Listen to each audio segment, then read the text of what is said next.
Mereka mengumpul koleksi doll ni, koleksi anak patung.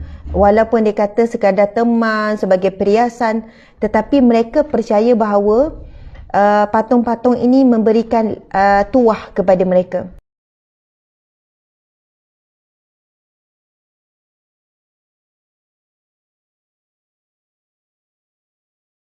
Okey, kita pergi dulu kepada larangan mengumpul spirit doll. Spirit. Okey, subhanallah. Kita tengok ada viral ya daripada kalangan artis Indonesia terutamanya. Minta maaf lah ya kalau orang Indonesia terasa. Dia artis Malaysia, saya tak perasan ada tak yang mula. Kenapa kita bimbang bila golongan seperti artis yang memulakan? Sebab dia dapat liputan tu meluas.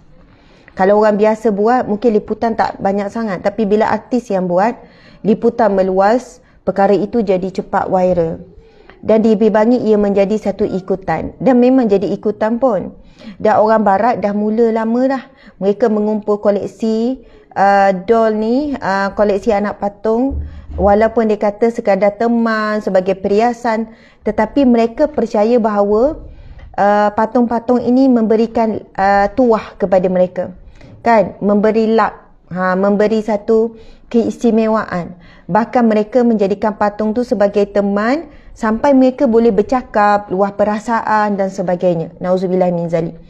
Kalau di Thailand memang dijual dengan harga yang mahal, ribu-ribu, mungkin ada sampai belah ribu, puluh ribu dan sebagainya.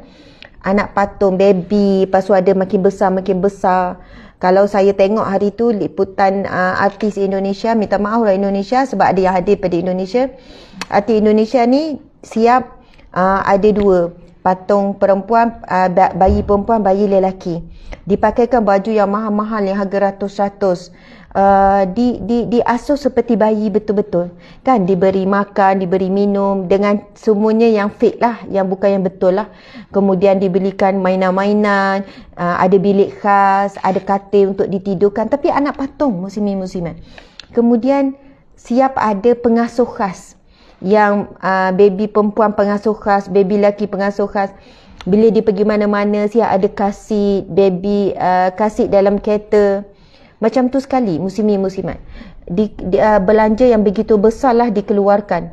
Belanja yang begitu besar dikeluarkan dan dia anggap seperti patung itu seperti hidup. Masya Allah. Jadi alasan dia nak mengisi kekosongan dan ini adalah artis lelaki.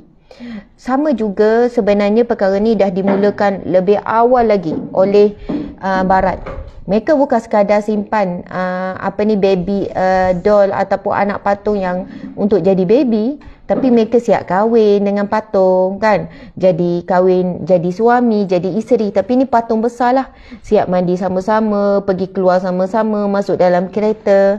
Na'udzubillahi min zalik. Muslimin muslimat dimata Allah sekalian, kita sedih bila lihat orang Islam dah mula mengikuti kerana kita ingat hadis Nabi SAW yang mana Nabi bersabda akan sampai satu saat kamu akan mengikuti jejak langkah Yahudi dan Nasrani satu demi satu, langkah demi langkah, sehingga kan jika mereka ni Yahudi dan Nasrani ini masuk ke lubang biawak pun kamu masuk.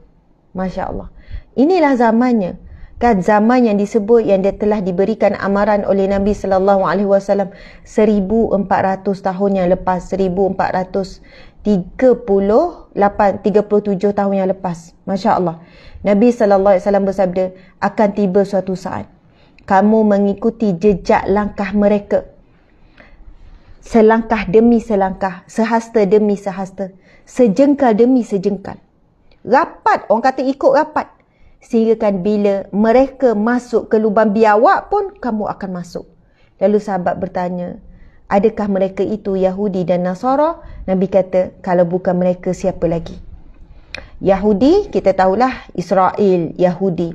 Nasara, Nasrani, iaitu Kristian. Subhanallah. Dua inilah kuasa besar dunia pada hari ini. Yahudi nombor satu, Nasrani, Kristian. Agama yang paling tinggi, yang paling ramai di dunia saat ini masih lagi Kristian, muslimin muslimat, bukan Islam.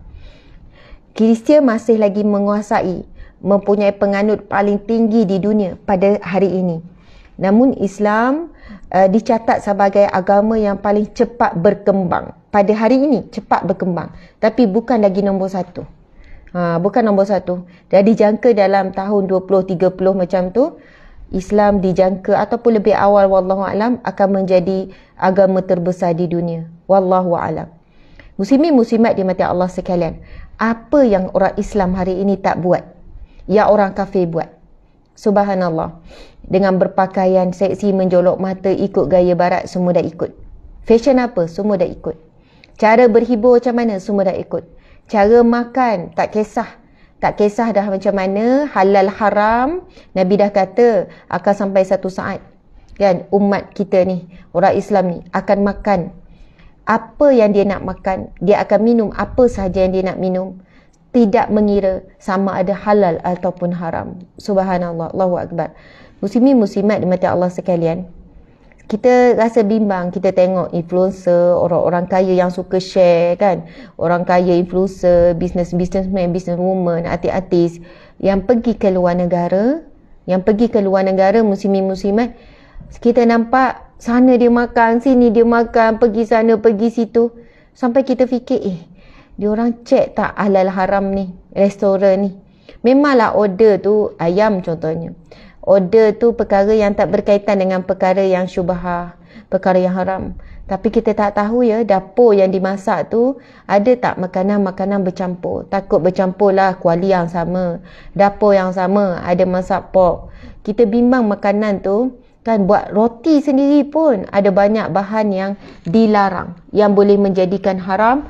Sehingga Nabi SAW menyebutkan tentang kullulah min nabatin min haram fannaru aula bi, setiap daging yang tumbuh daripada sumber yang haram maka neraka lebih utama. Masya Allah. Jadi sebagaimana yang Nabi sebut, kamu akan mengikuti, umat Islam kita akan mengikuti jejak langkah Yahudi dan Nasrani, selangkah demi selangkah, sejengkal demi sehasta demi sehasta, sejengkal demi sejengkal, sehingga bila mereka masuk lubang biawak, maksudnya kalau kita tengok orang masuk ke lubang takkan nak masuk. Tapi inilah yang berlaku kepada umat akhir zaman.